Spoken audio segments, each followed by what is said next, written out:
Don't let him wake up alone in the dark. Those 9 words, whispered barely above a breath, spoken to a search dog handler crouching in the morning mist of an Arkansas forest, were the first words anyone heard from 8-year-old Calla Mae Whitmore after 14 hours alone in the Ouachita. She hadn't screamed for help. She hadn't turned on her flashlight. She had sat in the cold dark beside a dying man she had never met, talking to him in a voice too low for anyone else to hear, and she had not moved once in 14 hours and 23 minutes. For 3 of those hours, grown men with searchlights had been combing the wrong section of forest, calling her name into the dark. The search was called off at midnight, and Calla stayed. What 500 Hell's Angels did when they heard that story, arriving in a town of 5,000 people from 6 chapters across 5 states, nobody saw coming. And neither did the most respected man in Polk County, the man who had put Ironside in those woods in the first place. This is Calla's story, and the ending is not what fear would have written. If that opening settled somewhere quiet in your chest, you're in the right place. Subscribe, drop your city in the comments below. I want to know where you're watching from tonight, because what this little girl did in those 14 hours is going to stay with you long after this video ends. Don't let him wake up alone in the dark. She said that before she said her own name. The search dog found her first. His name was Copper.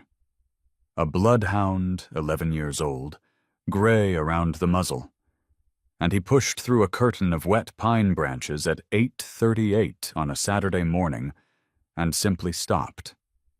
His handler, Gerald Patterson, a retired forest ranger with 22 years of Ouachita search and rescue behind him, came through the brush 30 seconds later and stopped too. Because what Gerald saw in that clearing did not look like a lost child. It looked like a decision someone had made and kept. Calla Mae Whitmore was 8 years old, 4'1", 52 pounds. She was sitting upright with her back against the rough bark of an oak tree, her head tilted back, eyes closed. She had one yellow rubber boot on her left foot. Her right foot was in a mud-soaked sock, the heel worn through, small toes pressing into cold, wet leaves. Her yellow raincoat, the one with the duck embroidered on the left pocket, the one her mother made her wear every time she entered the woods because the color meant she could be seen, had a long tear down the left sleeve from thorny undergrowth. Both forearms were scratched from wrist to elbow, the skin dried dark where the thorns had caught her. Her right hand was slightly swollen around the knuckles from gripping a fallen branch through the night as a makeshift weapon she prayed she would never need. She was asleep, sitting upright, and her right hand was loosely holding the wrist of the man bound to the tree beside her, not gripping, not clutching, just resting there. Present. Chosen. The kind of touch that says, I am still here, in a language that doesn't need consciousness to receive. The man's name was Marcus Webb. His brothers called him Ironside. He was 44 years old, 6'2", 230 pounds, and he was alive, barely, because of the 52-pound girl asleep beside him. Gerald Patterson had seen 211 search and rescue operations in Polk County. He had found people in terrible shape. He had found people who didn't make it. He had never found a child who had stayed. He crouched down, and he put his hand very gently on Calla's shoulder. She woke the way children wake when they've been frightened so long that sleep itself becomes a threat. All at once, eyes fully open, scanning the tree line before she even registered where she was or who was beside her. And the first thing she said, before her own name, before she asked for her mother, before she said a single word about herself, was, "Is he still breathing?" There is a small yellow plastic flashlight in this story. It matters more than it looks like it should. It was found in Kalla's coat pocket when the paramedics arrived and began checking her for injuries. They worked through the scratches, the mild hypothermia, core temperature 94.3 degrees, real but not critical. And when they reached into her right pocket, the flashlight came out. Still switched off. Battery still full. She had carried it into the forest the afternoon before, the way her mother had always taught her, and she had not turned it on once across 14 hours of darkness. Gerald Patterson held that flashlight for a long moment. Then he sat down on a fallen log in the middle of the Ouachita National Forest and put his face in both hands. Because he understood, in that moment, exactly what it had cost her not to use it. But to understand what Kalla Mae Whitmore's 14 hours in those woods actually cost, and what it meant that she paid that cost willingly, you have to go back to the afternoon before. Friday, late September. School let out at 3:15. Kalla, 3rd grade, described by her teacher Maria Hendricks as the kind of child who notices things grown-ups miss, walked home along Ridgeline Road, dropped her backpack on the porch, and told her mother she was going to the woods to work on her fort. Louise Whitmore said yes.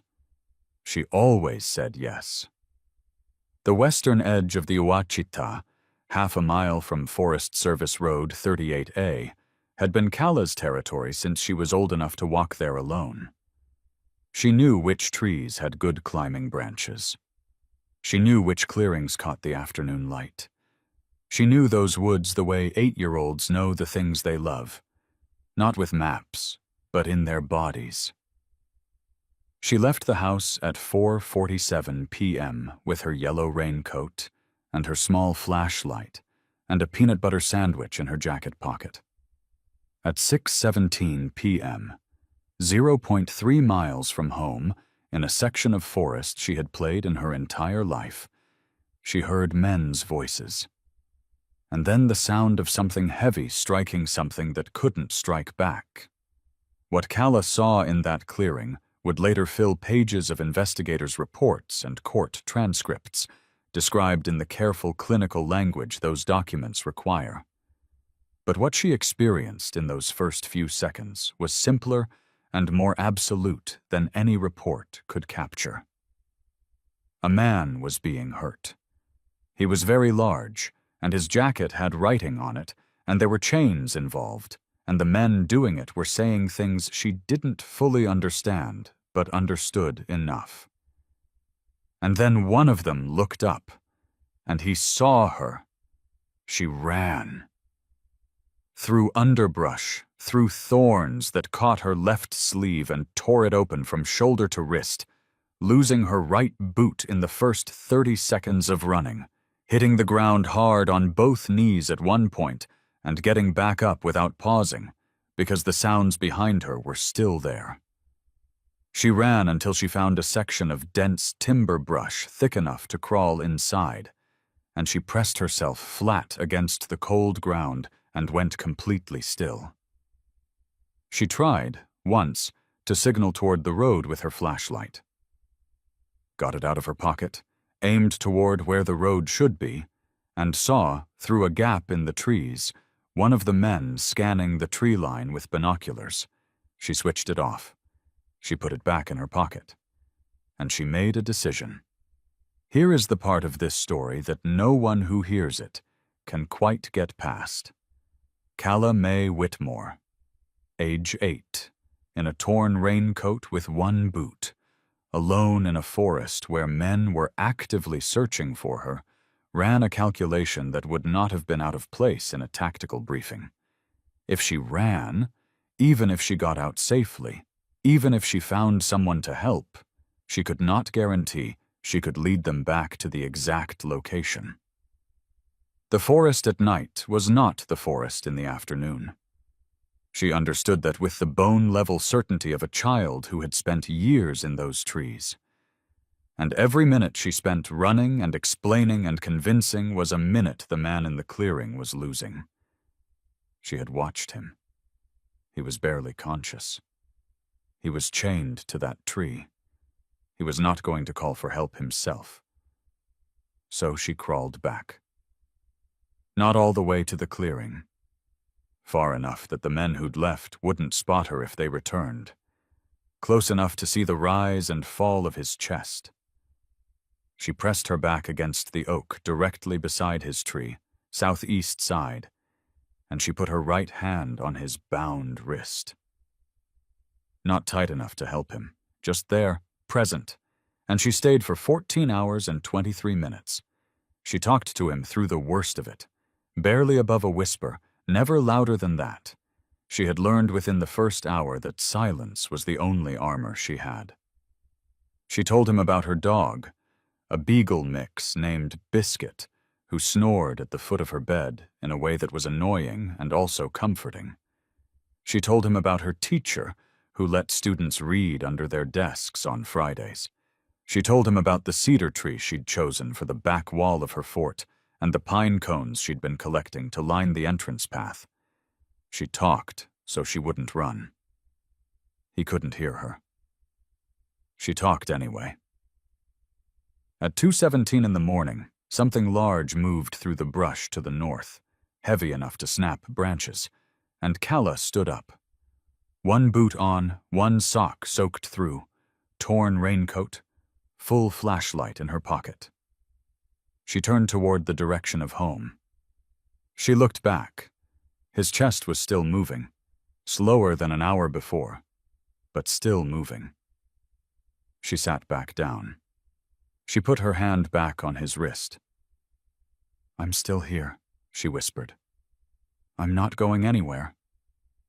The trauma surgeon at Polk County Regional Medical Center, Dr. Elaine Forsyth, would later state for the record that Ironside's core temperature at discovery was 93.7 degrees, blood loss estimated at 31% of total volume, and that without the proximate body warmth of another person slowing the rate of temperature decline, cardiac event would have been probable between 11:30 p.m. and 2 a.m. The child's presence was physiologically significant. She wasn't just a comfort. She was a variable in whether he survived. 8 years old, 52 pounds, one rubber boot, a full flashlight she never turned on. A variable. Before this story goes any further, I need to address something directly. You might be picturing Calla Whitmore as the kind of child who doesn't feel fear. The fearless little girl, the naturally brave one. That is not this story. The scratch marks on her forearms came from running through thorns she tore through rather than slow down. The bruise forming on her right knee came from the fall she took at full speed and got back up from without stopping. The swelling in her right hand came from gripping a fallen branch as a weapon for 14 hours because she needed something to hold that wasn't her own terror. She cried. Quietly, because silence was survival. But she cried. She almost ran 3 times. She stood up twice and turned toward home and turned back. Courage is not the absence of fear. Tombstone would say that later, and he would mean it in a way that only someone who has been afraid a great many times and kept moving anyway is capable of meaning it.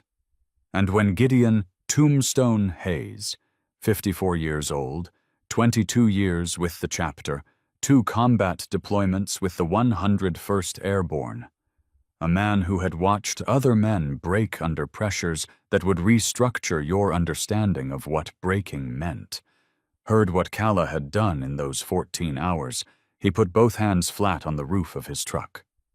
He did not move for 11 seconds. Then, quietly, he said, Get every brother on the radio. Right now. The call came through to Tombstone's phone at 9:47 Saturday morning.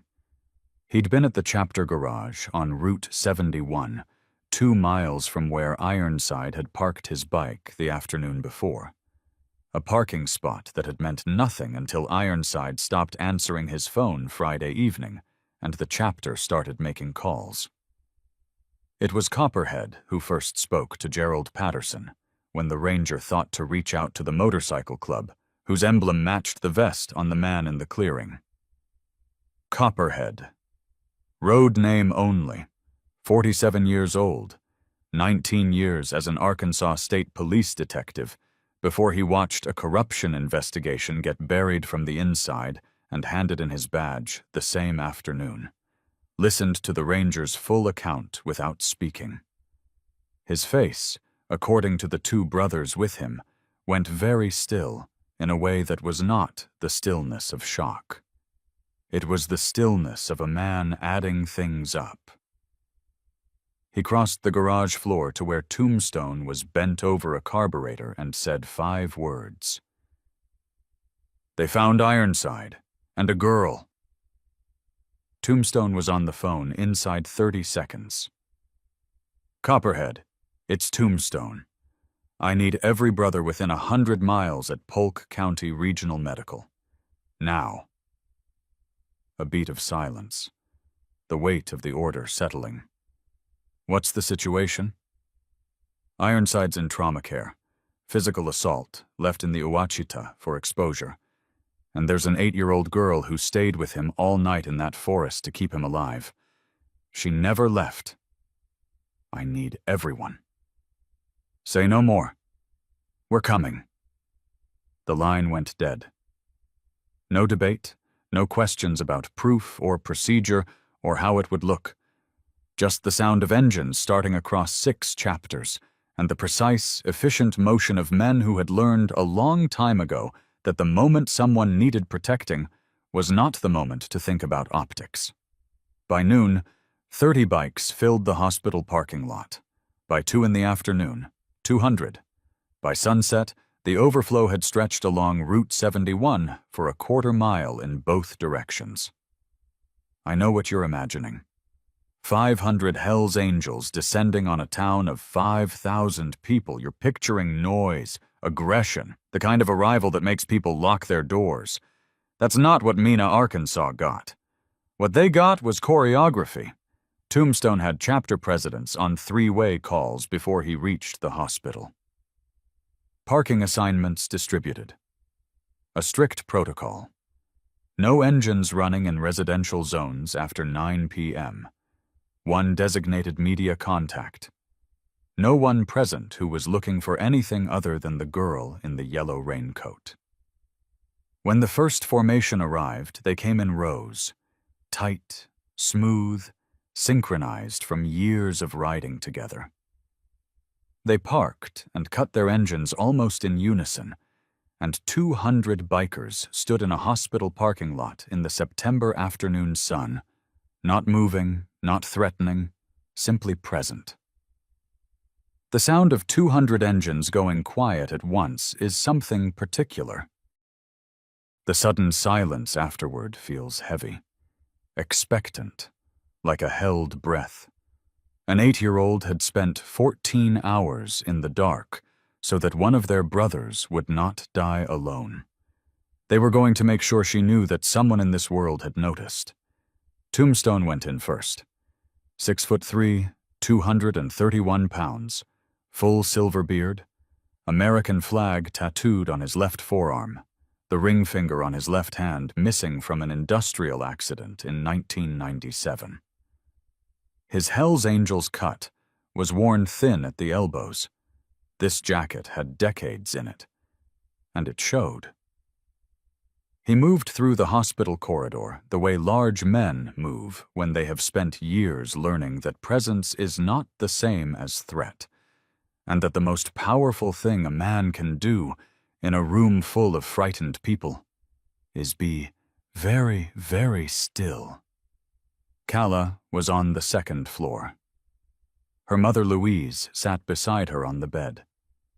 Her father stood near the window, with the posture of a man who had not yet decided it was safe to stop bracing.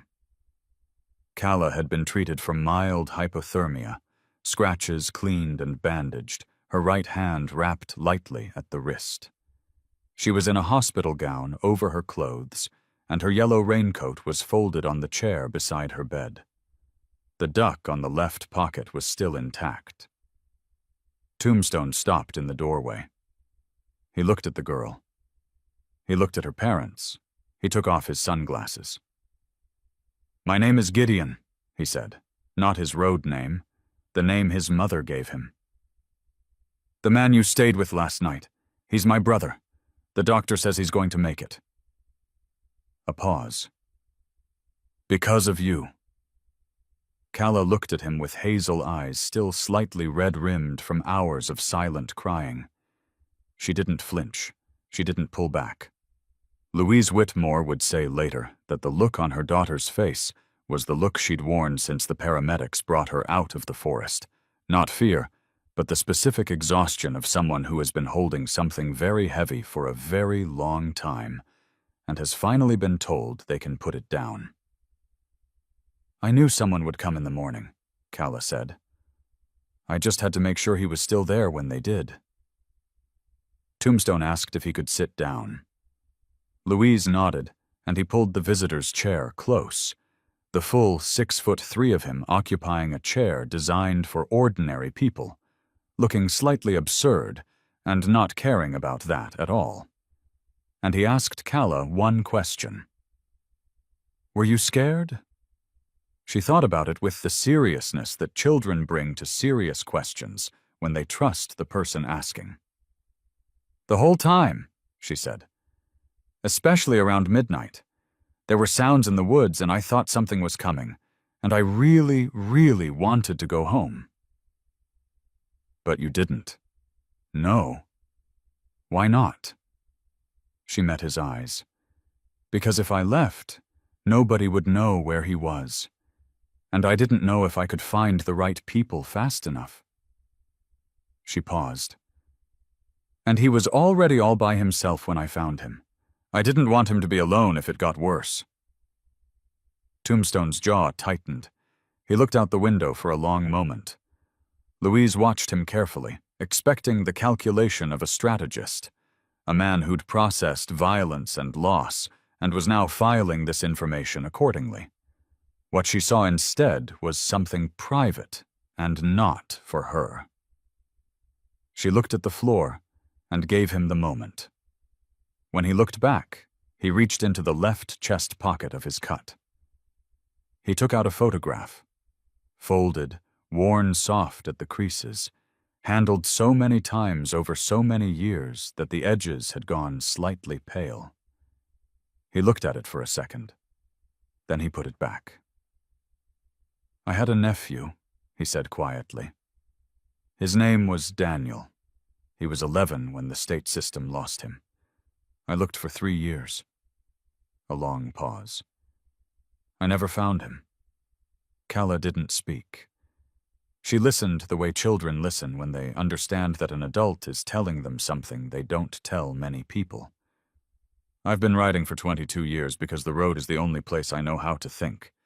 And every missing child case I've worked since, 3 of them, all after the police had stopped looking, I thought about Daniel, about what it meant that nobody was still out there for him." He leaned forward, elbows on his knees, making himself as small as a man that size can make himself. "You stayed for a stranger?" he said.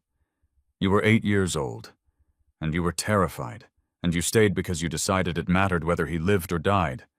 And I need you to understand something." His voice dropped to its quietest register. "That is the bravest thing I have ever witnessed, and I have witnessed a great deal."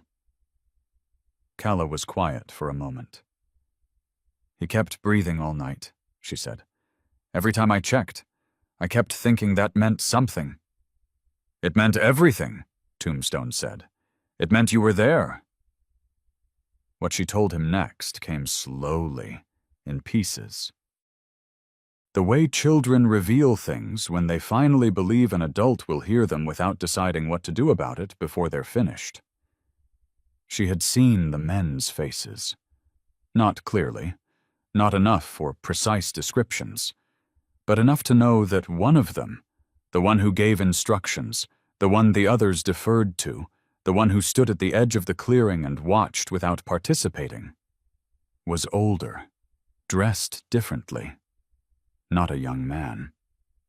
And when it was over, when the others were ready to leave, that man had said something in the sudden quiet of the forest that Kala had heard perfectly. Nobody asks questions about a biker in the Ouachita. She hadn't known what it meant when she heard it. She was 8. But she knew what it sounded like. It sounded like he'd said it before, she told Tombstone. Like it wasn't new to him. Like he already knew it was true. Tombstone did not move. The hospital hummed around them. Outside, 200 motorcycles waited in the afternoon sun. And in a second-floor room in Polk County Regional Medical Center, a sentence settled into place like the final tumbler of a combination lock clicking open. He'd said it before. What Kala could not know, what she had no reason to know, was that a man named Dennis Carver had been found in this same forest, in this same western section, 14 months earlier. Dead of hypothermia. Ruled accidental. The responding deputy had been a man named Wade Corbin, and he had filed the paperwork in 20 minutes and closed the case in 3 days. Nobody asks questions. Tombstone stood. He buttoned the top button of his cut. He placed his hand, very carefully, on top of Kala's head, the way you touch something you intend to protect, and he said, "Nobody is going to hurt you. Not tonight, not tomorrow, not ever. In this brotherhood, when we give our word, it means something." He walked to the door. He turned back once. "Get some sleep," he said. "You've been awake long enough." In the hallway, he called Copperhead. "I need everything you can find on a name. Dennis Carver. Died in the Ouachita, 2022, ruled accidental exposure. And I need you to find out who owns Ouachita Green Partners, LLC." Copperhead was silent for exactly 2 seconds. "How fast do you need it?" "An hour ago." He ended the call. Through the window at the end of the hallway, the parking lot below was filling, chrome catching the last of the afternoon light. 500 brothers arriving from 5 states, not one of them knowing yet what Kala's 7 whispered words were about to unravel. And armed with a sentence a man had said at the edge of a clearing, believing no one was close enough to hear, Tombstone walked back toward the elevator. He was wrong about a lot of things that afternoon. He was not wrong about this. Whatever Dennis Carver had died of in the Ouachita, it was not the cold. By Sunday morning, Mina had never seen anything like it. The formation assembled at the Route 71 trailhead at 6 a.m., the exact spot where Kala's bicycle had been visible at the trailhead entrance on Friday evening, leaning against the wooden signpost while a family of 3 drove past without stopping, while a jogger called a non-emergency line and went home, while a deputy named Wade Corbin pulled up, looked at staged evidence, and radioed that it was biker business. The bicycle was gone now. Gerald Patterson had put it in his truck on Saturday morning, thinking of Kala's parents. The signpost was still there, and at 6 a.m. on Sunday, 500 motorcycles lined both sides of Route 71 in disciplined rows that stretched a quarter mile in each direction. Chapter banners from 6 states hung from bike mirrors and temporary posts: Arkansas, Tennessee, Missouri, Oklahoma, Mississippi, Louisiana. The rumble that had started low and distant, like weather forming on the horizon, had built through the night as chapters arrived in waves, each group folding itself into the formation with the practiced precision of men who had ridden together long enough that the choreography was instinct. The sound of 500 engines idling in the September dawn was not chaos. It was a declaration. Tombstone rode at the front. Beside him, Copperhead. Behind them, in the order that had been communicated by text chain through the night, each chapter fell into position. They rolled out at 6:17 a.m., the exact minute, though no one planned it that way, that Calla had heard men's voices in the forest 2 days before. The formation moved through Mina's downtown at 25 miles per hour. Signal lights used at every intersection, not 1 inch over the speed limit, engines dropping to near idle as they passed the hospital where Ironside was still in recovery and where Calla's family was still on the 2nd floor. They had not come to make noise. They had come to be counted. The residents of Mina, Arkansas woke to 500 Hell's Angels and responded in the way that fear always responds when the thing it dreads turns out to be something entirely different than expected. They came outside, slowly, cautiously. A woman in a housecoat on her porch, arms crossed, prepared for menace, watching the orderly procession pass and recalibrating in real time. 2 teenage boys on bicycles who stopped at the curb and forgot to pretend they weren't amazed. An elderly man at a gas station who lifted one hand in acknowledgement and received from every rider in his eye line a return nod so unified it looked choreographed. The local paper would run a photograph on Monday morning. Main Street, Mina, at sunrise, 500 motorcycles in formation, not a single raised fist, not a single shattered window, every rider looking straight ahead with the focused calm of people who know exactly why they are here and have no interest in being anything other than that. I know what you were expecting. Chaos. Confrontation. The kind of arrival that ends with police tape and an anchor's grim voiceover. That's not what courage looks like when it's organized. While the formation was still moving, Copperhead was already working. He had been at a folding table in the chapter's garage since 2 a.m. with Razorback. 29 years old, the youngest of the 5 brothers Tombstone relied on most, with a background in encrypted communication systems that the chapter used with military-grade protocols. The 2 of them together were what Tombstone called his paper trail. One who knew how evidence worked in court, one who knew how to find evidence that wasn't supposed to be findable. By 3:47 a.m., they had the basics on Ouachita Green Partners, LLC. By 4:30, they had the shell within the shell. By 5:15, Copperhead had put his pen down, taken off his reading glasses, and said very quietly, "This has been running for 9 years." The refrigerator hummed in the corner of the garage. Outside, the pre-dawn convoy sounds of arriving chapters moved through the dark. Low throttles, disciplined, measured. Someone had brought a pot of coffee and left it on the workbench. Nobody had touched it. Ouachita Green Partners, LLC, Copperhead said, is a timber rights holding company registered in Delaware but operating exclusively in Polk County, Arkansas. Its managing member on paper is a man named Frank Orton. Frank Orton is 68 years old, semi-retired, and has not made a single decision regarding that company in 9 years.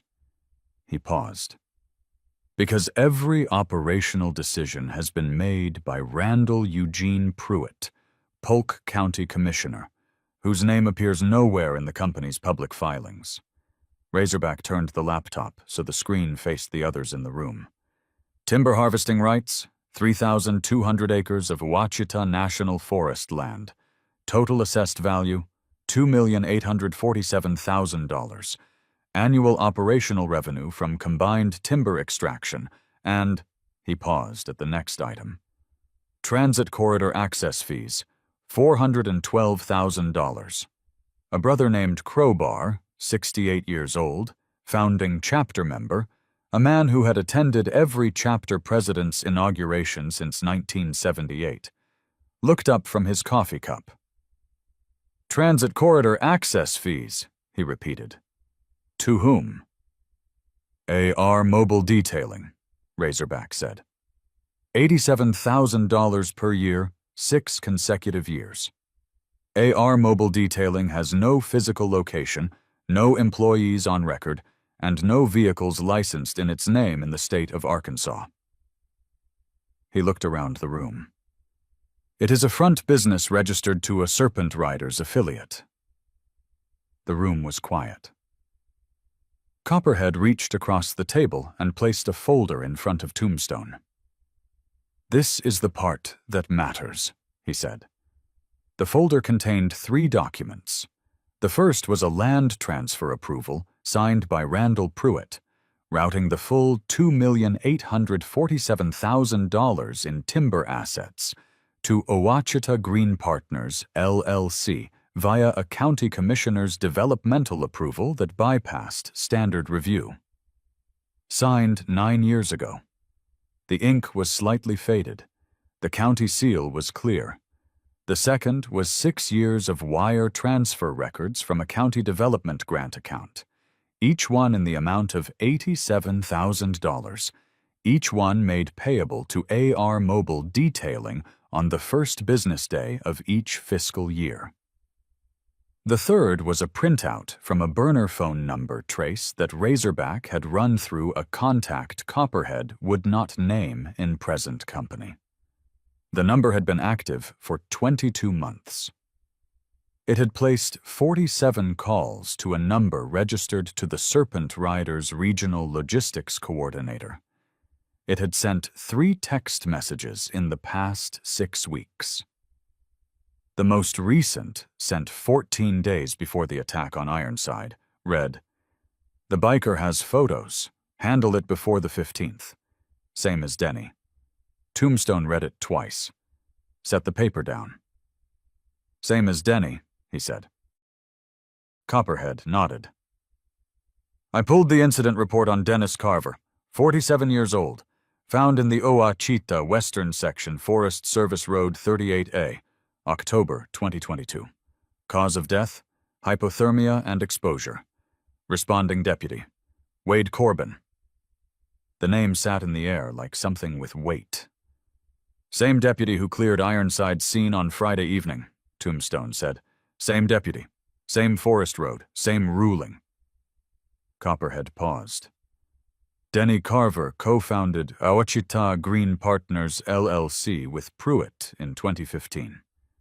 In 2022, according to his wife, he told her he was going to expose what Pruitt was doing with the county land.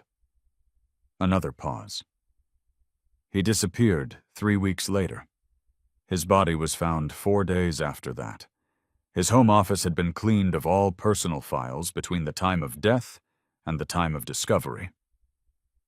Razorback cleared his throat. There was a business partner life insurance policy on Dennis Carver, taken out 4 months before his death. He turned the laptop screen again.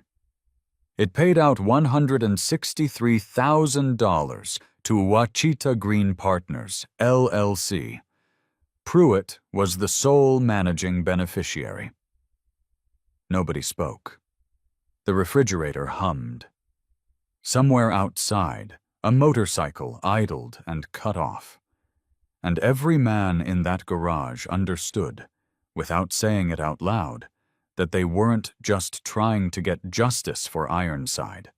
They were trying to stop something that had already killed once before. And they had the proof. The confrontation with Randall Pruitt did not look like a confrontation. That was the point. Tombstone sent Copperhead and 2 others to Pruitt's home at 8:15 a.m. Sunday, while the main formation was still moving through downtown, visible and deliberate, drawing every eye in Mina to Route 71. Pruitt's home on Crestwood Drive was on the western edge of town, a 4-bedroom colonial with American flags on both porch columns, and a bass boat parked under a tarp in the side yard.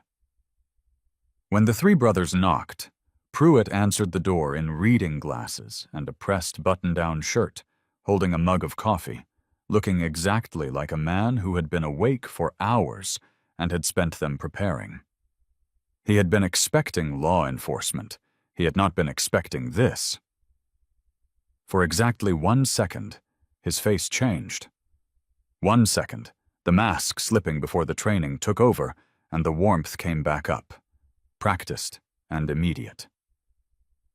"Gentlemen," he said, the warm baritone, shoulders dropping to relaxed, hands opening, palms up, a short, self-deprecating laugh designed to create instant rapport. "I have to say, this is not the Sunday morning I was planning." He leaned against the doorframe. "I've already spoken with my attorney about everything that happened in the forest this weekend. I understand there are concerns. I want you to know, I share them. This community means everything to me.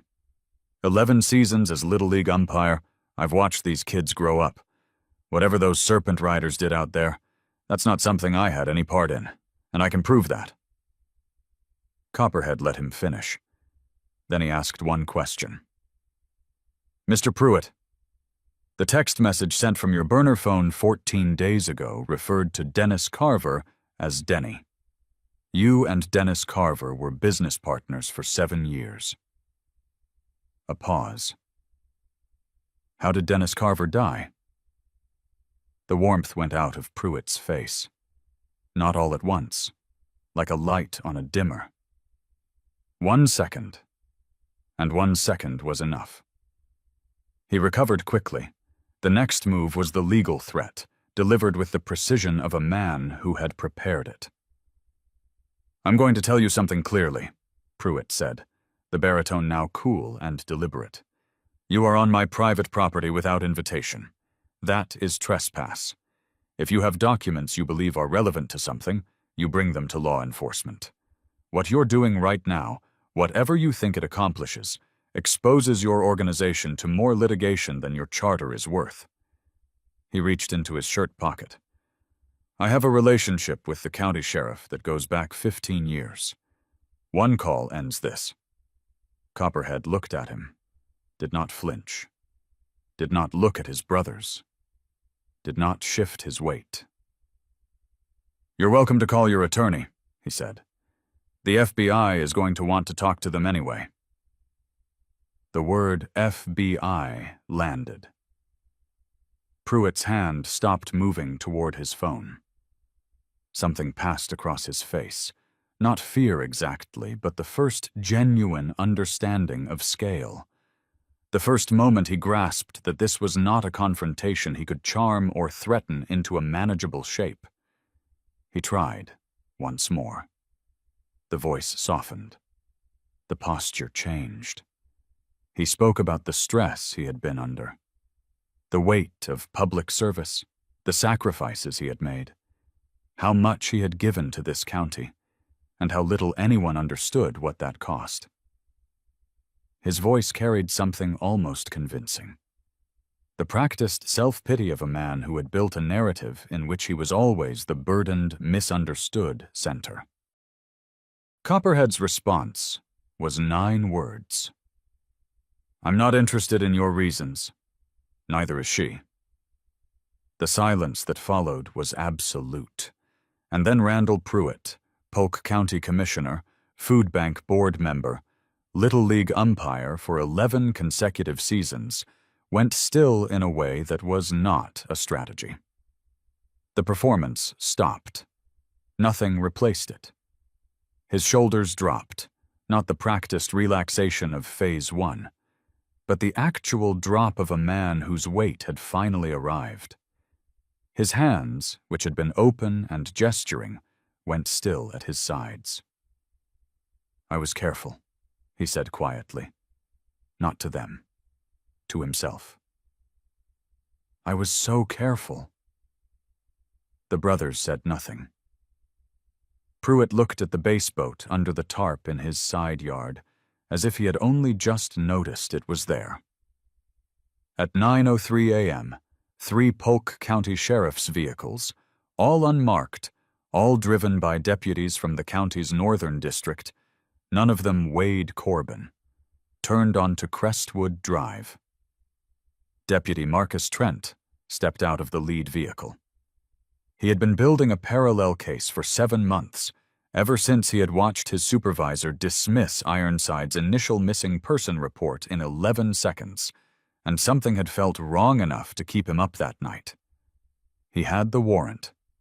He had the charges. He had spent 7 months being very careful not to let anyone who reported to Randall Pruitt know what he was building. He had been waiting for the final piece. The brothers had just handed it to him. When Deputy Trent read Pruitt his rights, Pruitt was standing in his own driveway holding his coffee mug. He had not put it down. He asked once, quietly, with genuine confusion, whether someone could call his neighbor about his dog while he was gone. As if that were the immediate concern.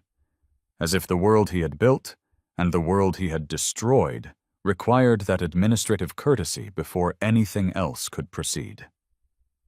He was placed in the vehicle at 9:11 a.m., hands behind his back, face composed, and he looked through the window at the bass boat under the tarp as the door closed. He looked like a man interrupted during a normal Sunday. Because to him, for 9 years, this had been normal. Tombstone heard about the arrest while standing outside Polk County Regional Medical. He was looking at the parking lot. 500 motorcycles, 500 men from 6 states, standing in the September morning because a child had spent 14 hours in a forest and someone had needed to see that it mattered. His phone buzzed. He read the text from Copperhead. He put his phone in his pocket. The verdict silence pattern was not a vote this time. There was no gavel, no raised hands. It was simply this: 500 men, and the stillness that came over them when the word passed through the crowd in the way news passes through a gathering of people who have been waiting for it. Not celebration, not noise, just the specific quiet of men who know that justice is not satisfaction, but it is better than the alternative. Tombstone looked at the hospital window on the 2nd floor. He thought about Daniel. He thought about Dennis Carver's wife, wherever she was on this Sunday morning.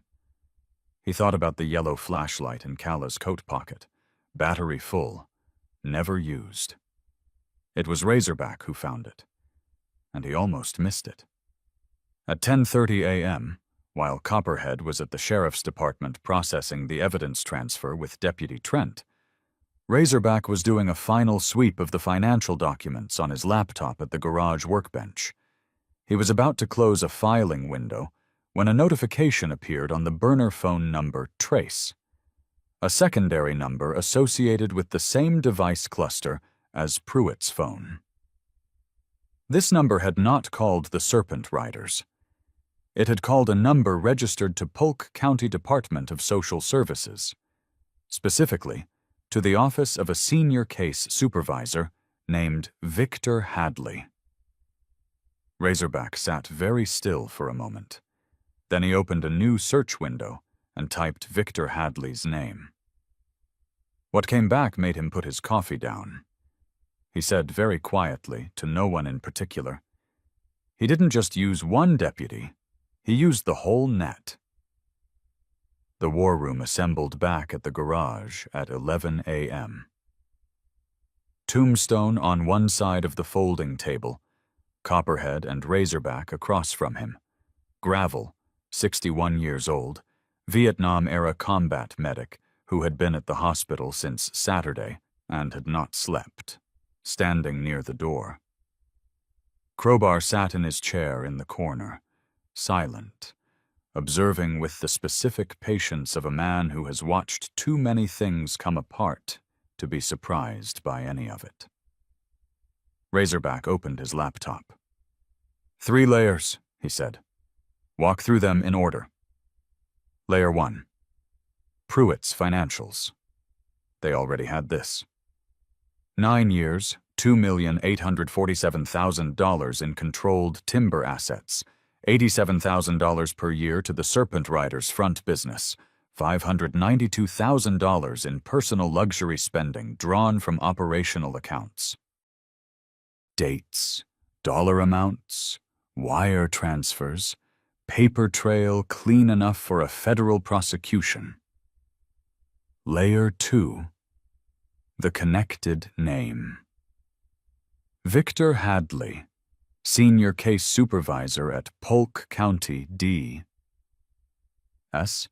had received 43 calls from Pruitt's secondary number over 31 months.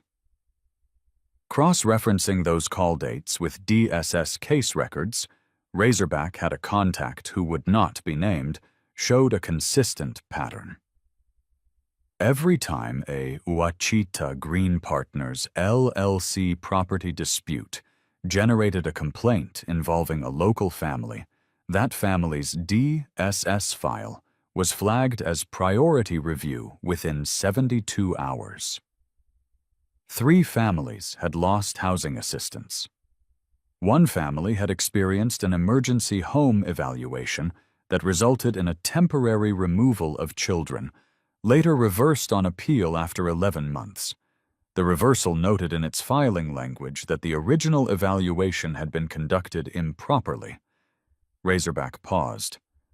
Let the room absorb that. 11 months.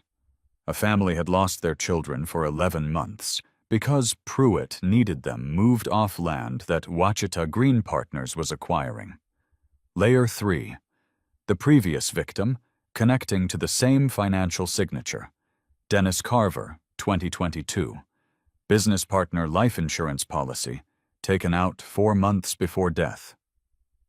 Payout, $163,000. Cause of death, exposure, hypothermia. Ouachita Forest. Responding deputy. Wade Corbin. Case closed in 3 days. The same financial pattern, Razorback said, on a different name 2 years earlier. Same forest, same method, same deputy, same ruling. He's done this twice, Copperhead said. At minimum, Razorback said.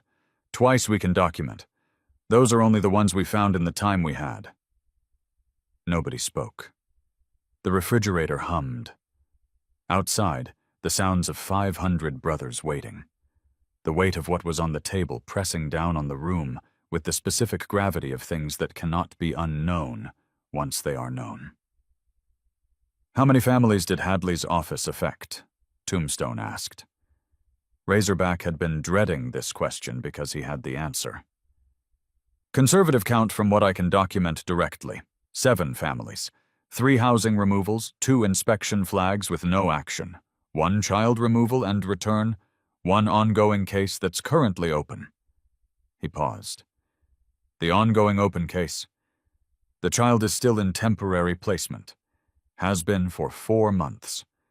The placement was flagged by Hadley's office personally. Crowbar, from the corner, said nothing. Just closed his eyes once and opened them again. Get me Victor Hadley's address, Tombstone said. Victor Hadley lived in a beige ranch house on Elm Street, with a Rotary Club plaque beside the front door, and a small vegetable garden along the south fence. He was 53 years old, 17 years with the county DSS, described in his annual reviews as thorough, professional, and community-minded. He coached a youth soccer team in the spring. He had a framed photo of himself shaking hands with the governor at a community service awards ceremony above his desk. He answered his door at 12:15 p.m. in slacks and a polo shirt, and when he saw Tombstone, he stepped back. Tombstone stepped in. Not a threat, not a gesture of aggression. Just the quiet, absolute forward motion of a man who has decided something and is past the point of discussion about whether it will happen. He placed the laptop on Hadley's kitchen table and showed him 43 call records.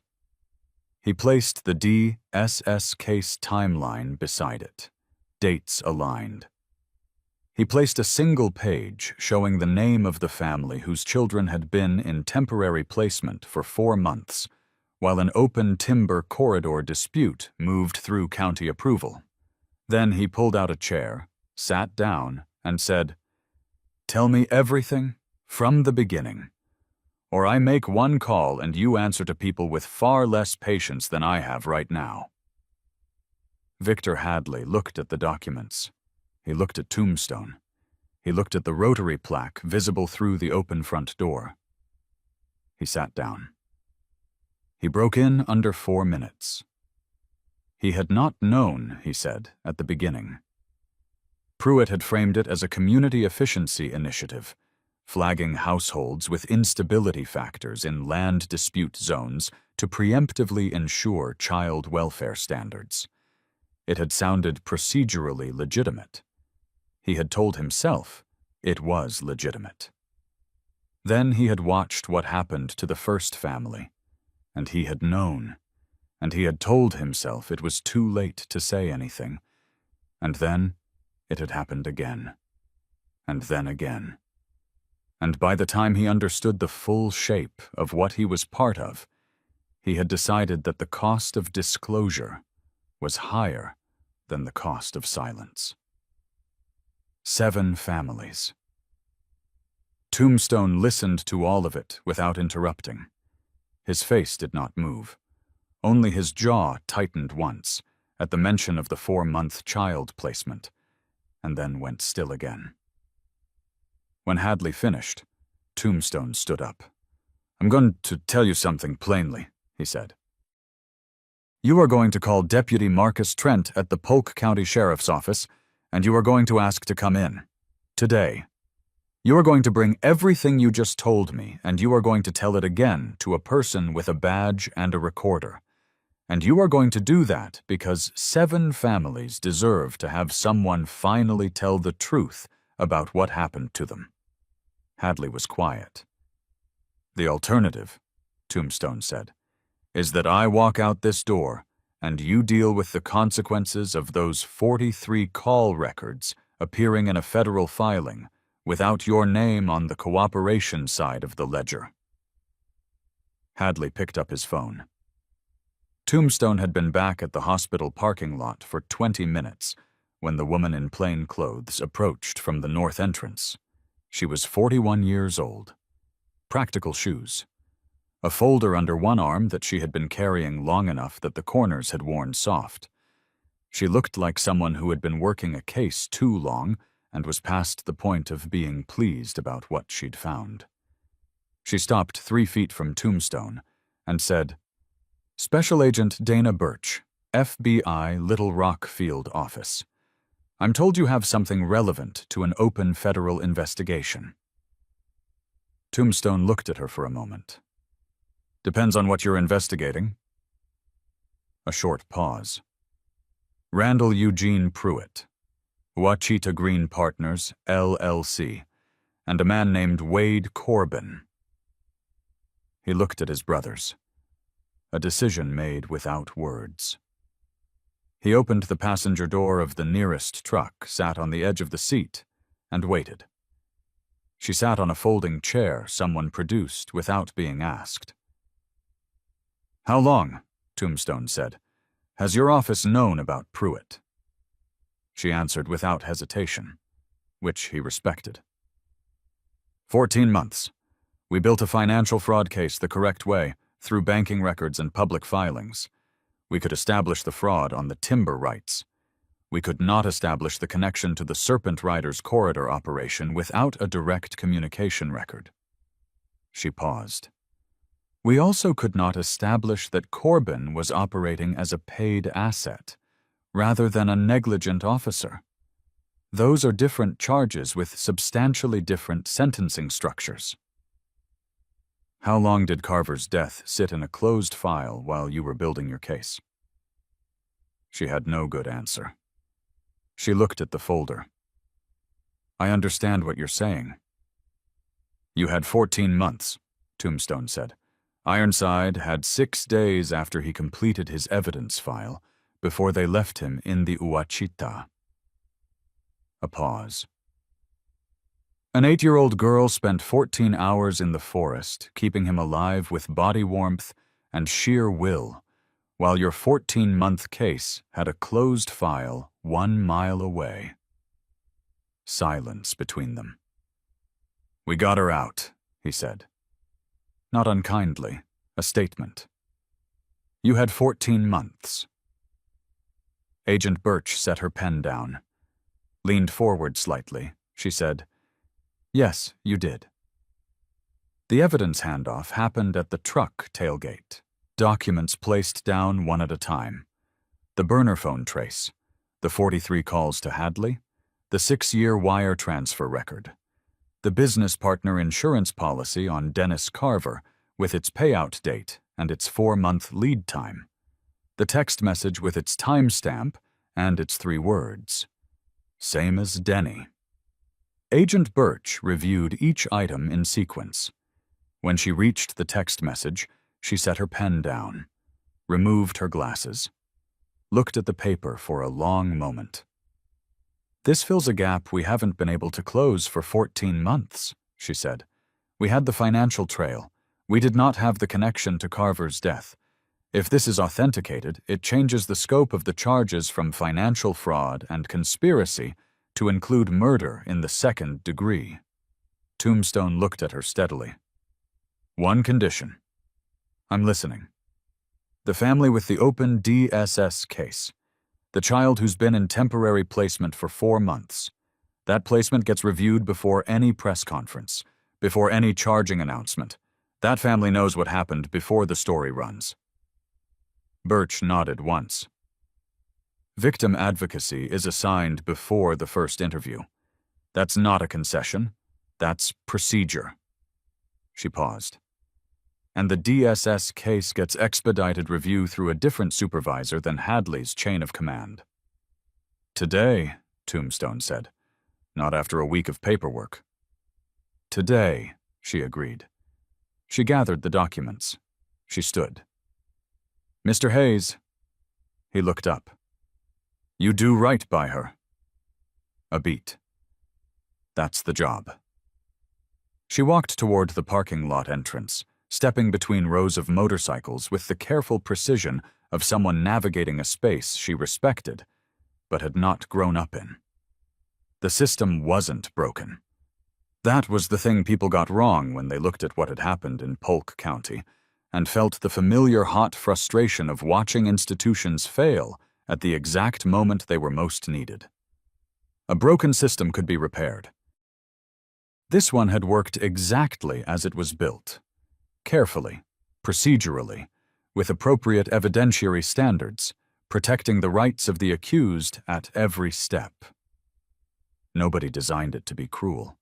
It had simply turned out that way, in those 14 months, for 7 families and 1 man left in the Ouachita on a Friday night. The brothers hadn't replaced the system. They had bought the time the system needed to work. The full accounting came together at 3 p.m. Sunday, assembled from the documents Razorback had compiled, the Hadley confession, the FBI evidence handoff, and the records Deputy Trent had been building for 7 months in a folder he kept in a drawer at home rather than at the station. 11 victims total, Ironside and Calla, the most recent. Dennis Carver, confirmed homicide. 7 families affected through Hadley's DSS manipulation.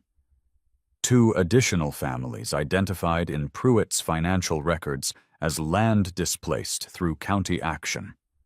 Their cases never formally connected to the timber operation until now. $2,847,000 in fraudulently acquired timber assets. $522,000 paid to the Serpent Riders corridor operation over 6 years. $163,000 insurance payout from Dennis Carver's death. $592,000 in documented personal luxury spending from operational accounts. Total financial scope of the operation: $4,124,000 across 9 years. Charges filed: second-degree murder, Dennis Carver; attempted murder, Marcus Webb; criminal conspiracy, bribery of a public official, 17 counts of county commissioner fraud, 4 counts of civil rights violation relating to the DSS manipulation, obstruction of justice, Wade Corbin, 7 counts.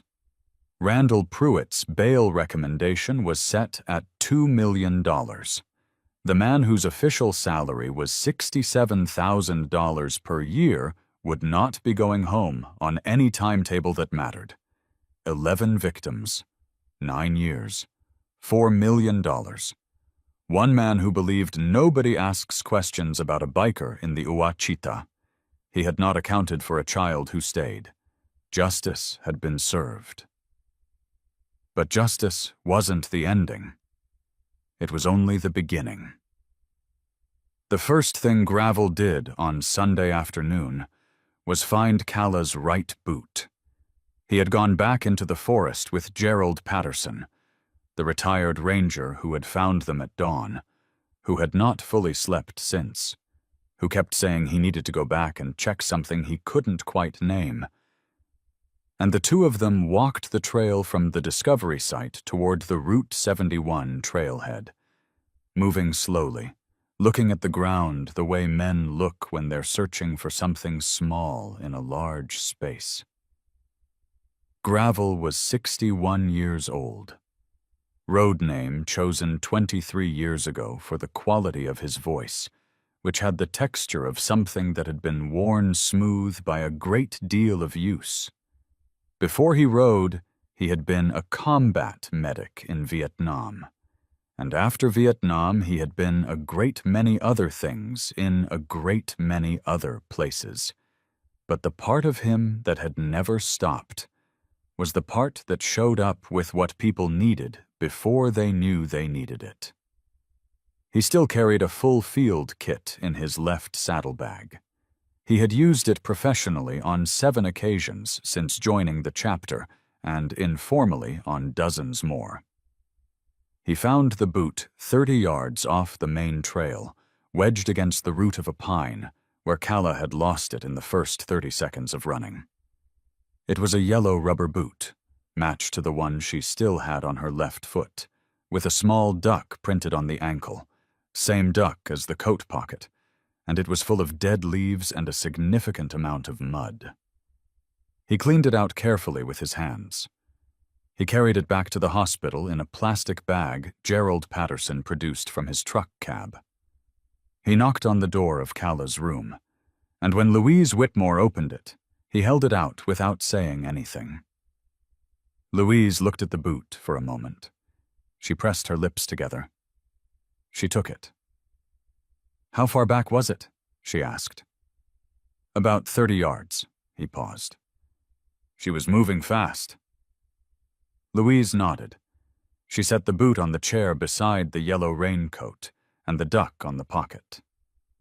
She looked at this man, 61 years old, full gray beard, hands that had seen combat and decades of road, and most recently had cleaned mud out of a child's rubber boot with the same care you'd give something precious. And she said, "Thank you for all of it, for coming." Gravel looked at the floor the way men look when they've received something they don't have a ready container for. "Yes, ma'am," he said. "That's what we do." Dr. Elaine Forsyth came to Calla's room at 4 p.m. Sunday with the full report. Scratches on both forearms, superficial, cleaned, healing without intervention needed. Right hand, Mild inflammation at the wrist from sustained grip pressure, no structural damage, would resolve in 5 to 7 days. Mild hypothermia, core temperature had returned to normal within 2 hours of arrival Saturday. No lasting physiological effects anticipated. Gravel sat in the waiting area outside while Dr. Forsyth delivered the report. When the doctor came out, she paused beside him. She looked at this man, road kit on the chair beside him, reading glasses halfway down his nose, a medical journal he'd borrowed from the nurse's station open on his knee because he had asked the attending physician about rewarming protocols for mild pediatric hypothermia, and then gone and found the relevant literature to read it himself. "You got her here when you did," Dr. Forsyth said quietly. "That matters more than people realize." Gravel removed his reading glasses. Core temp was 94.3. She was close. She was close, the doctor agreed. But she made it. A pause. So did he, by the way. Marcus Webb is out of trauma care as of an hour ago. He's asking to see the girl. Gravel folded the journal. "I'll let the family know." Dr. Forsyth looked at him for a moment. "How long have you been here?" "Since Saturday morning." She nodded slowly. "I'll have someone bring you coffee." "I'd appreciate that," Gravel said. "Thank you, doctor." Ironside was moved to a recovery room on the 3rd floor at 5 p.m. Sunday. Calla's family came up at 5:30. Louise held Calla's hand in the hallway until Calla looked up at her mother and said, in a tone that left no room for discussion, "I want to go by myself." Louise let go. Calla walked into the room alone. Marcus Ironside Webb was 44 years old, 6'2", and had spent the past 36 hours in a trauma unit. He looked like exactly what he was, a large man who had been through something serious and was now on the other side of it, which is a different thing from being through it. There were 43 stitches across his left forearm, a deep bruise covering most of the left side of his face, and 3 broken ribs strapped tight beneath his hospital gown. His wrists had bandaging where the chains had been. He looked at Calla, standing in the doorway. For a long moment, neither of them spoke. Then Ironside said, "I heard your voice." Calla stepped into the room. "You were unconscious." "I know. I still heard it." His voice was rough, quieter than usual from the damage to his throat, but steady. "I don't know if I was dreaming or what, but I heard a voice telling me about a dog. And I thought, whoever that is, they're still there. And that's the last thing I remember before the paramedics." Calla came to the chair beside his bed and climbed into it. She sat with her knees pulled up to her chest, which was how she had sat through 14 hours of forest. And she looked at him. "His name is Biscuit," she said. "He snores." Ironside looked at the ceiling for a moment. Then he looked at her. "Calla May Whitmore," he said. "I am going to owe you for the rest of my life." "You don't owe me anything," she said, with the matter-of-fact clarity that children bring to moral accounting. "You were hurt. I stayed. That's just what you do." Ironside blinked once, looked back at the ceiling. "Yeah," he said quietly. "I guess it is." The housing situation was resolved by Monday morning, and it was Halftone who made it happen. Halftone was 39 years old, former middle school counselor, who had left the school system after a student's abuse case was administratively dismissed, and he had watched that child returned to the situation he had reported and been told that the paperwork simply did not support escalation. He had ridden for 11 years since then and found, in the specific work of protecting people the system had failed, the purpose he had stopped being able to locate in a classroom. He was quieter than most, better with logistics than most, and had a particular gift for identifying what people needed and finding it before they had finished explaining the problem. The Whitmore family home had not been touched. But the investigators had made clear that until the Serpent Rider's role was fully dismantled, a process that would take weeks, not days. The western edge of Mena and the proximity to Forest Service Road 38A represented a security concern for a family who were now material witnesses in a federal case.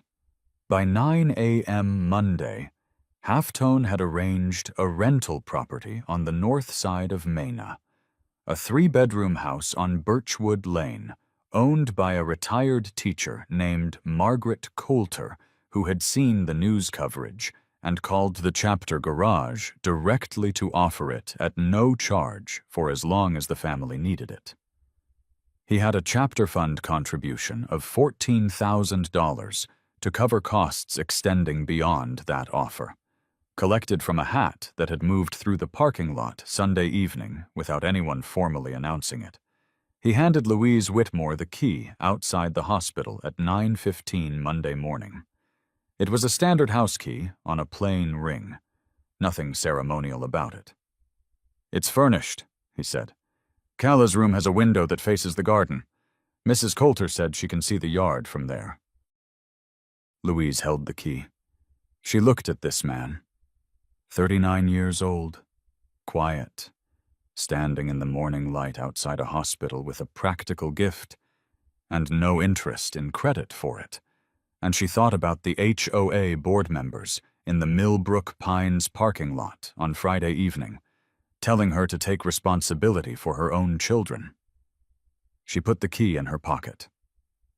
"How do I thank you?" she said. "All of you. How does that work?"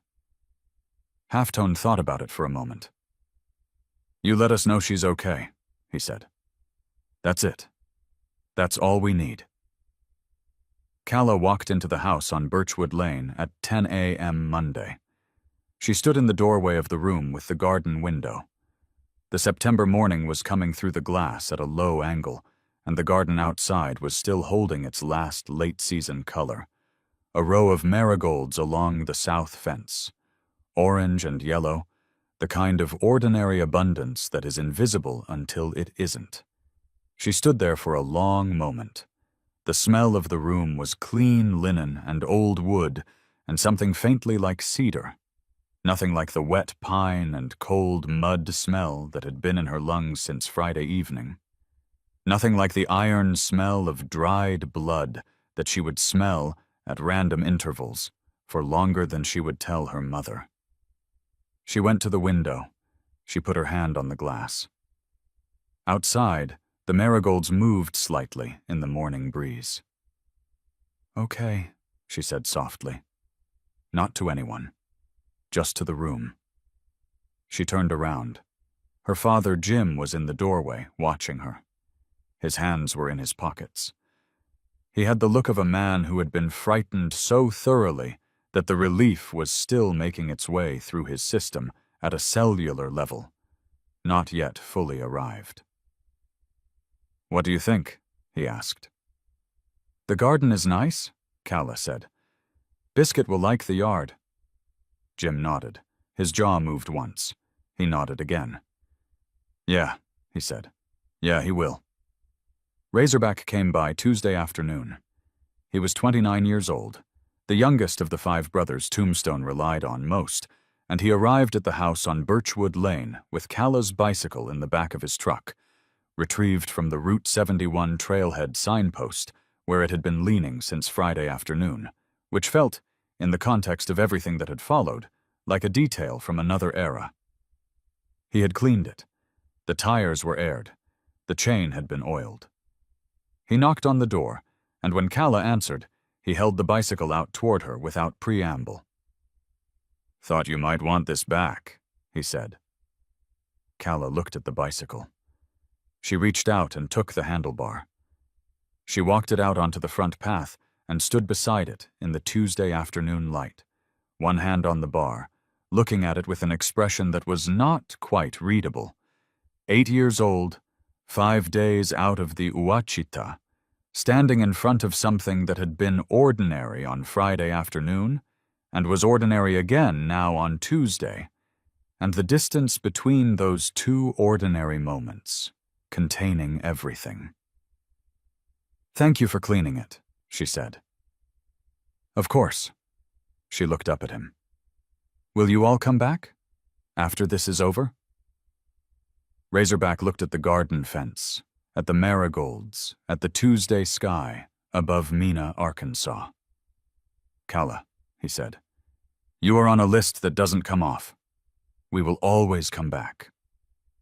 He gave her his number, written on a torn corner of a chapter event flyer he found in his jacket pocket. She took it with the seriousness of someone filing important documents. "Any time," he said. "I mean it." He got in his truck. He pulled out of Birchwood Lane, and Kala stood in the front path with her bicycle and the phone number and the Tuesday afternoon settling around her, and for the first time since Friday, she took a long, slow breath that was not rationed, not monitored, not held in reserve. The final goodbye came from Crowbar. He was 68 years old, founding chapter member, and he did not generally go in for speeches. He found Tombstone outside the hospital Tuesday morning as the last of the chapters began their departure convoys, and he stood beside him for a moment, looking at the parking lot that was emptying by degrees, the rows thinning, the chrome pulling out into Mena's streets in orderly departures. "We did right," he said. "We did right," Tombstone agreed. Crowbar put his hand briefly on Tombstone's shoulder. "The way old men communicate things they have learned not to leave unsaid." Then he walked to his motorcycle, started it, and joined the last convoy pulling out of the lot. Tombstone watched him go. He thought, this story isn't really about what we did. It's about what a child decided at 6:17 on a Friday evening in a familiar forest, with the specific and absolute courage of someone who does not yet know that the world generally rewards people for looking away. It's about the fact that she didn't look away.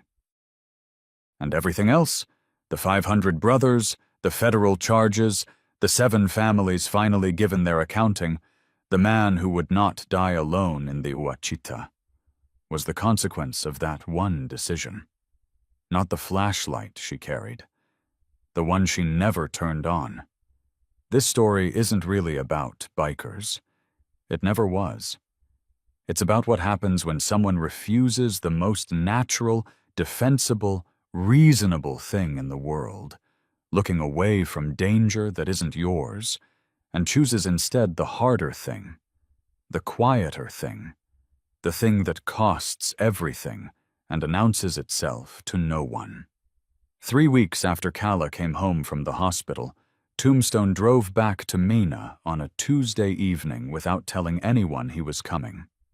He parked on Birchwood Lane and sat for a moment in his truck. Through the garden window of the north bedroom, light was on. The marigolds along the south fence had gone past their peak, the last of the September color giving way to October's different palette. A beagle mix with one white ear was lying in the front yard in the way dogs lie when they have concluded the sun will not move without their supervision. He had not planned to go to the door. He had come to Mena for a meeting with Deputy Trent about the Hadley case timeline, and Birchwood Lane was on the way back to the highway, and he had turned onto it without deciding to. Through the kitchen window, past the garden side of the house, he could see Kala at the table. She was doing homework. Her yellow raincoat, cleaned and mended now, the torn sleeve repaired with yellow thread that nearly matched, was hung on the hook by the door where it had hung since the day they moved in, because Louise had decided it should hang there, and not in a box somewhere, because a coat that had gotten her daughter home was not a coat to put in storage. Kala was working on something with a pencil that required significant thought, based on the concentration visible in her posture. She was not checking the door. She was not scanning the perimeter. She was bent over a notebook with the specific absorption of a child who has decided the room she is in is safe, and has relaxed into that safety the way you relax into warm water, completely, without reservation. Tombstone watched for perhaps 2 minutes. He reached into his left chest pocket and took out the photograph of Daniel. He looked at it in the truck cab's dim light, 11 years old in the photo, gap-toothed, squinting into the sun, wearing a baseball cap too big for his head. He did not cry. He was past the age and experience where tears came easily, and had been for a long time. He put the photograph back. He felt, in that moment, the specific compound emotion that lives alongside relief when the relief has arrived too late for someone else, the grief and the gratitude occupying the same space simultaneously, neither canceling the other out. He started the engine. He had not needed her to know he was there. He had needed to know she was all right. He pulled out of Birchwood Lane and pointed the truck back toward the highway. He put his helmet on. He started the engine. He rode. 8 months after the Ouachita, Kala Mae Whitmore started something nobody had asked her to start. It began, characteristically, without announcement. Her 3rd grade teacher, Maria Hendricks, noticed it first. Kala had begun stopping in the hallway between classes when she saw someone standing alone.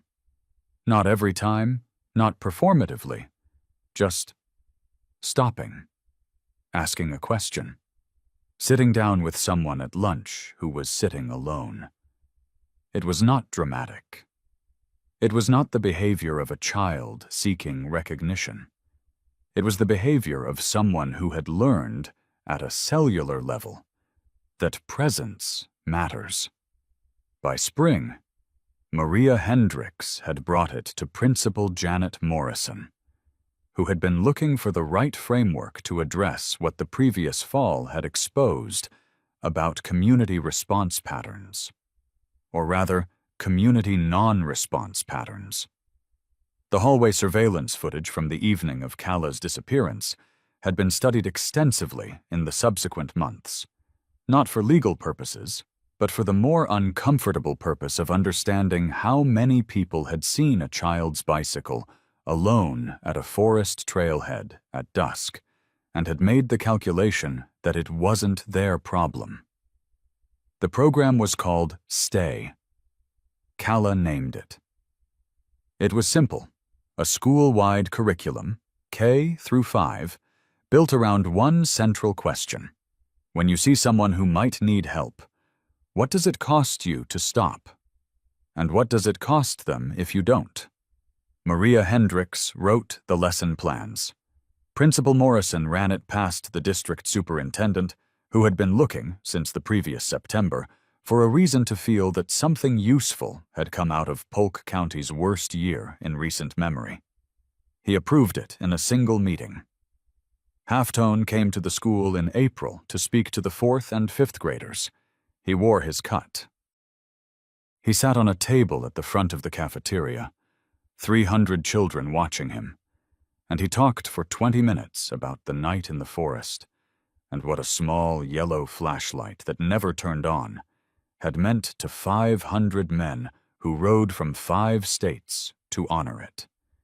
300 children were completely silent for 20 minutes. Polk County DSS, under new supervision following Victor Hadley's cooperation agreement and removal, implemented a mandatory stay protocol review for all case supervisors, a procedural requirement to document not just what action had been taken in each case, but specifically what action had been considered and deferred. The gap between consideration and deferral was, as the new supervisor put it, where accountability had previously gone to disappear. 7 families received formal letters of acknowledgement from the county. 3 were offered resettlement assistance. The family whose children had been in temporary placement for 11 months filed a civil suit that was settled in their favor 18 months later for a figure the county asked not be disclosed, which was how counties asked for mercy. They had not shown their residence. The data from the first year of the stay program showed a 41% increase in peer-to-peer welfare reports at Cedar Falls Elementary, children telling adults about other children they were worried about. Some of those reports led to formal interventions. Some led to nothing more than a check-in that found everything fine. All of them led to a child understanding that noticing someone and acting on that noticing was not interference. It was the opposite of interference. It was the thing that kept people alive in the dark. Crowbar rode down in March to check on Calla. He did not call ahead. He brought a small package wrapped in brown paper that turned out to contain a wooden birdhouse he had built himself. Cedar, with a small carved duck on the roof, because he had heard about the coat pocket and thought it was the right detail. He left it on the porch with a note that said, "For the garden." Crowbar. He did not stay. He had ridden 217 miles and would ride 217 miles back, and that was its own form of saying what needed saying. The birdhouse went up on the south fence post the following weekend. By May, it had tenants. 3 years after the Ouachita, Calla Mae Whitmore was 11 years old and in 5th grade and had been to 3 stay program presentations at 2 different schools and had, on one occasion, spoken at a county school board meeting about peer welfare culture in a tone that made 3 school board members take notes without meaning to. It was a Tuesday in October when it happened. She was in the hallway after school, retrieving something from her locker, when she saw the girl in the alcove near the water fountain.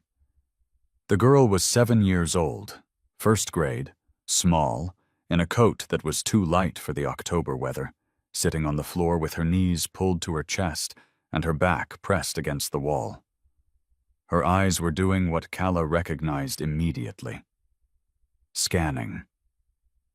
Moving across the hallway, across the people passing, calculating who was safe and who wasn't, and whether any of them were going to stop. Not lost, not confused. Watching. Calla recognized the look. She had worn it herself, in a forest, for 14 hours. She knew what it felt like from the inside, that compound of terror and exhausted hope and the specific posture of someone who has been failed enough times to stop expecting much, but has not quite given up on the possibility that someone might stop. She closed her locker. She crossed the hallway. She sat down on the floor beside the girl, back against the wall, knees up, the same position. "Hi," she said. "My name's Calla. I'm not going to walk away." The girl looked at her. She was 7 years old, and she had the eyes of someone older. "What if I don't want to talk?" she said. "That's okay," Calla said. "I'll just sit here." She sat. The girl did not speak for 4 minutes. Calla did not move. Then slowly the girl's shoulders came down a fraction of an inch. "Not much. Enough." She said, "My dad was supposed to pick me up." "Okay," Calla said. "Let's figure that out together." She stayed. Of course she stayed. It was the only thing she had ever known how to do. On the 1-year anniversary of the morning they found Calla in the forest. Tombstone rode back to the Route 71 trailhead alone.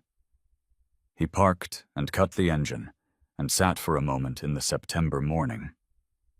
The trailhead signpost was still there.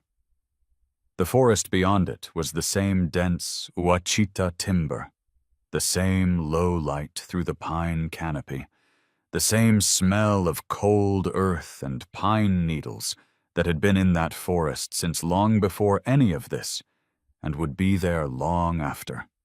He had brought two things.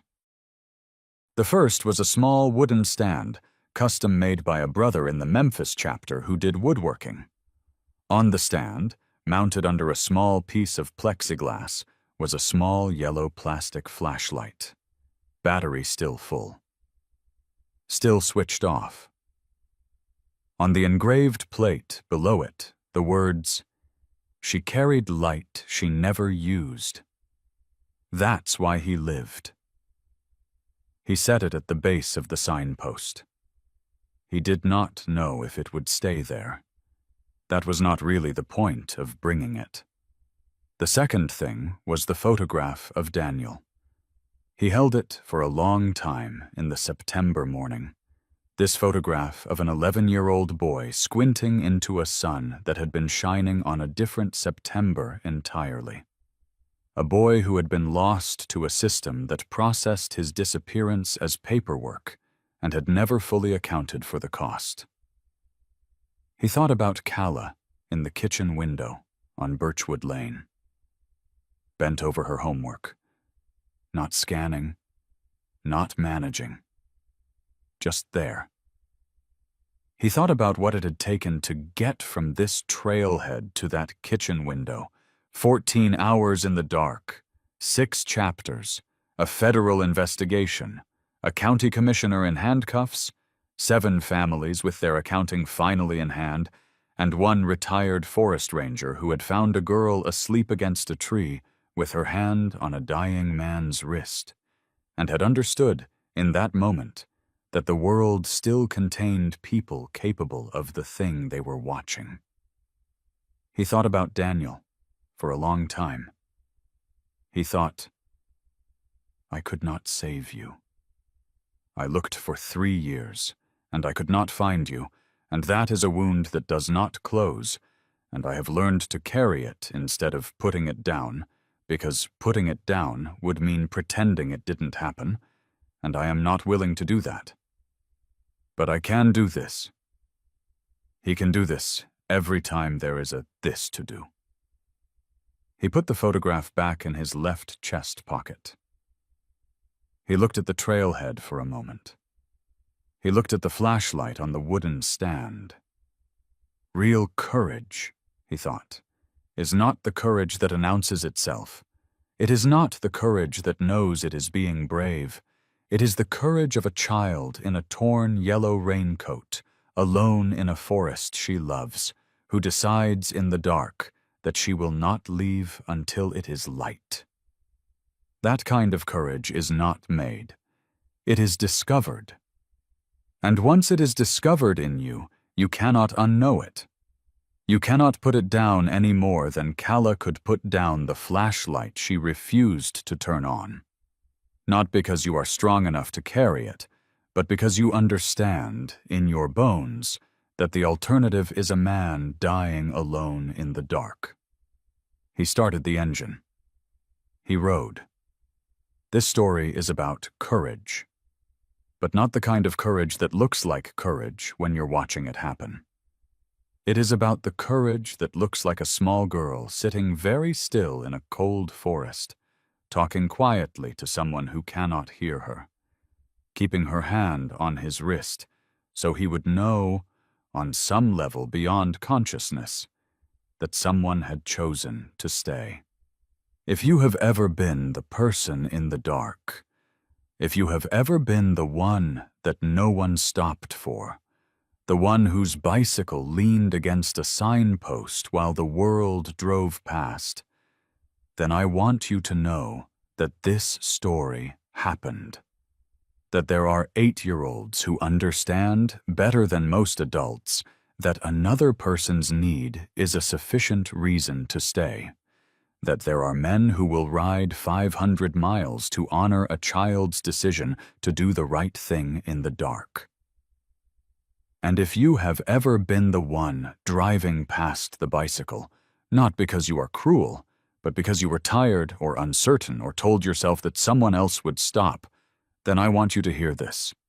You were the one person in Calla's specific story who could have changed everything before it needed changing.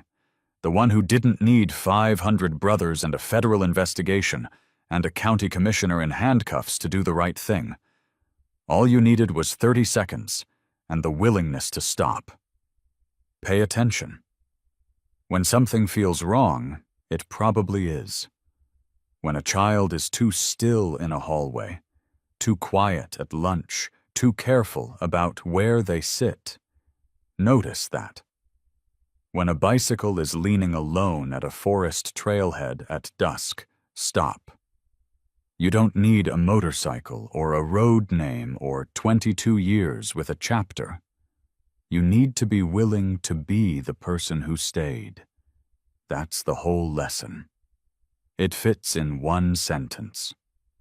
Calla, Mae Whitmore, 8 years old, 1 rubber boot, 1 full flashlight she never turned on, knew it completely. The yellow raincoat is back on the hook by the door on Birchwood Lane. The duck on the left pocket is intact. And Calla Mae Whitmore goes into the woods sometimes still. Not the Ouachita, not yet, maybe someday. But woods near home, where she knows the trees by their climbing branches and the clearings by their afternoon light. She takes her flashlight. She always brings it home full. If this story moved you, if Calla's 14 hours meant something to you tonight, subscribe and tell me in the comments. Who was the person in your life who stayed when they could have walked away? I want to hear those names. Share this with someone who needs to be reminded that courage isn't loud. Sometimes it's a small hand on a stranger's wrist in a cold, dark forest, and the decision not to let go. There are more stories like this one. Subscribe so you don't miss them. And the next time you see a bicycle leaning alone at a trailhead at dusk, you know what to do.